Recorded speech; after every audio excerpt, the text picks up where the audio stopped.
या चैत्र नवरात्र में, शरदीय नवरात्र में, आषाढ़ी नवरात्र में,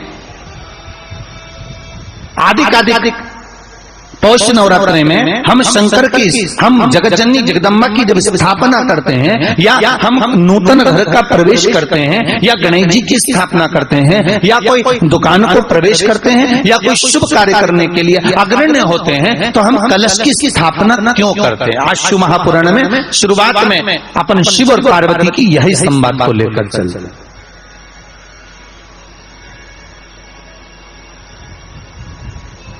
आखिर कलश में ऐसा क्या है? कलश के अंदर आखिर ऐसा क्या विराजमान है कि 33 कौटी देवता उस कलश के अंदर आकर बैठ जाते हैं? महाराज,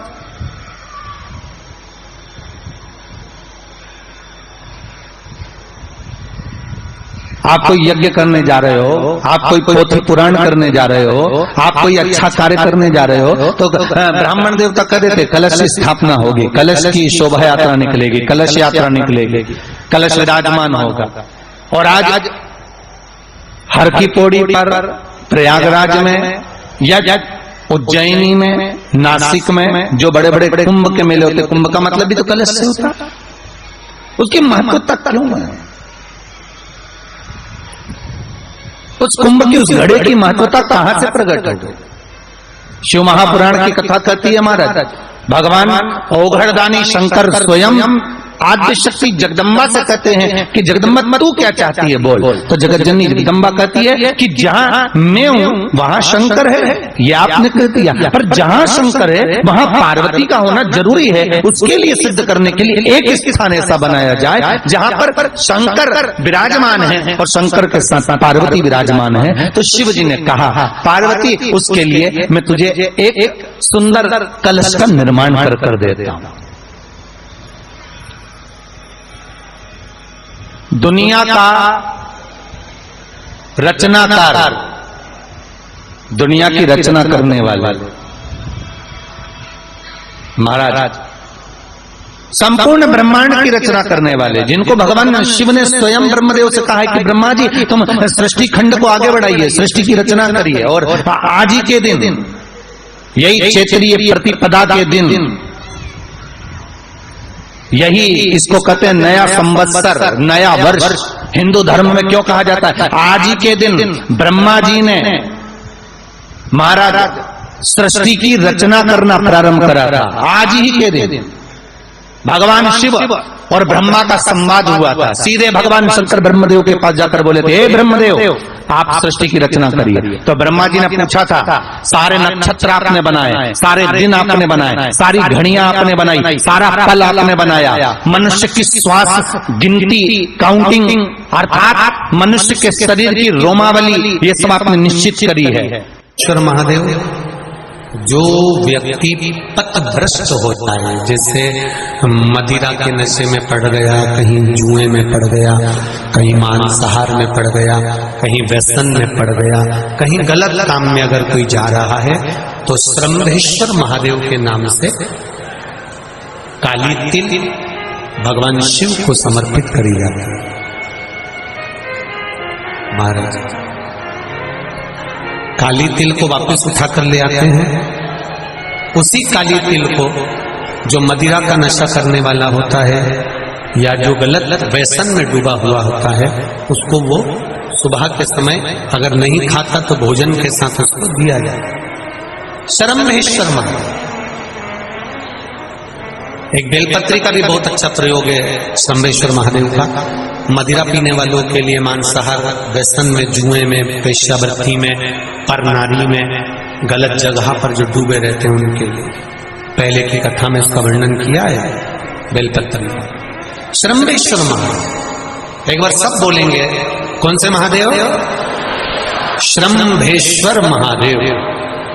फिर जम के बोल लो एक बार, श्रम्भेश्वर महादेव। जब हमारे घर में क्रोध बढ़ता है या कोई गलत कार्य में जाने लगता है, तो श्रम्भेश्वर महादेव का हमें शरणागति लेना चाहिए, श्रम्भेश्वर महादेव का पूजन करना चालू कर देना चाहिए। कई लोग कहते महाराज जी श्रम्भेश्वर महादेव का मंदिर कहाँ मिलेगा, हम कहाँ पूजन करने का? कहीं नहीं जाना, तुम्हारे घर के पास में जो शंकर जी का मंदिर है वहीं जाओ। उसी देवालय में, उसी मंदिर में जाओ, श्रम्भेश्वर महादेव के नाम से जल चढ़ाना प्रारंभ करेंगे। वो जल जो गलत संगत में पड़ा हुआ है उसका आचमन कराना प्रारंभ करेंगे। अपने आप उसकी धीरे धीरे बुद्धि सुधरना प्रारंभ हो जाएगी। ऐसा श्रम्भेश्वर महादेव का है। कुछ स्थान हमारे यहाँ पर बड़े सुंदर सुंदर स्थान निश्चित किए गए हैं। जैसे कैंसर आदि के मरीज के लिए हम लोग पहले भी कहते हैं कि त्रिजुगी नारायण का जल बड़ा महत्व रखता है। जिसका शरीर या जिसको एक पत्र आया है कि किसी को मिर्गी का झटका आना चालू हो गया था। अब पत्र ढूंढेंगे तो समय थोड़ा लग जाएगा। जिसने लिखा है उसके स्मरण में होगा। जिसने भी लिखा होगा कि बीमारी के चलते चलते फिर मिर्गी आना चालू हो गई।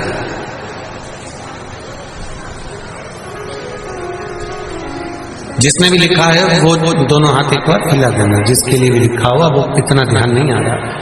तो उनको मिर्गी का झटका आना प्रारंभ हुआ। अब मिर्गी का झटका आना प्रारंभ हुआ, कई महीने निकल गए, मिर्गी के झटके बंद नहीं।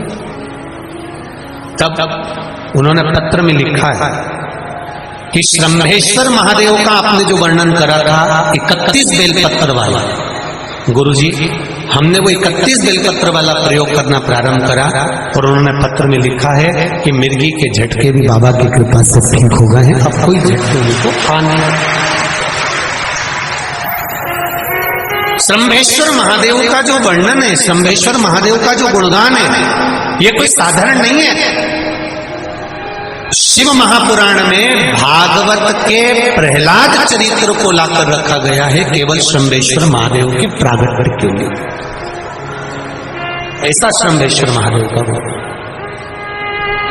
एक बार फिर आप लोग भूल ना जाओ, उसके लिए एक बार फिर से बोल लो, कौन से महादेव? श्रम्भेश्वर महादेव। ये श्रम्भेश्वर महादेव जैसे कुंदकेश्वर महादेव। कुंदकेश्वर महादेव का क्या काम है? माता पार्वती ने विदल उत्पल को मारने के लिए जो कुंदुक फेंका था, वो कुंदुक भगवान शंकर के पांव में जाकर गिरा था। तो शिव जी का नाम कुंदकेश्वर हो गया। जब हमारे यहाँ कोई दवाई नहीं लगती शरीर में, कोई कैंसर जैसा रोग हो गया, किडनी लीवर का रोग हो गया या बीपी शुगर का रोग हो गया, शुगर लेवल में नहीं आ रही है, तो आप शंकर जी पे से जो बेलपत्र ला रहे हो कुंदकेश्वर महादेव के नाम से लाओ। दवाई खाओ, डॉक्टर को दिखाओ, सारी जांचें कराओ, डॉक्टर के अनुसार चलो, डॉक्टर जैसा बताए वैसा करो, पर उस दवाई को भी शिव जी से कहकर कि बाबा कुंदकेश्वर महादेव का नाम लेकर उस दवाई को भी हम कुंदकेश्वर महादेव का प्रसाद समझकर पाना प्रारंभ करो। धीरे धीरे आराम लगना प्रारंभ होगा। कुंदकेश्वर महादेव रोग मुक्ति के लिए होते हैं और श्रम्भेश्वर महादेव बोलो बोलो जरा जम के, व्यसन की समाप्ति के लिए।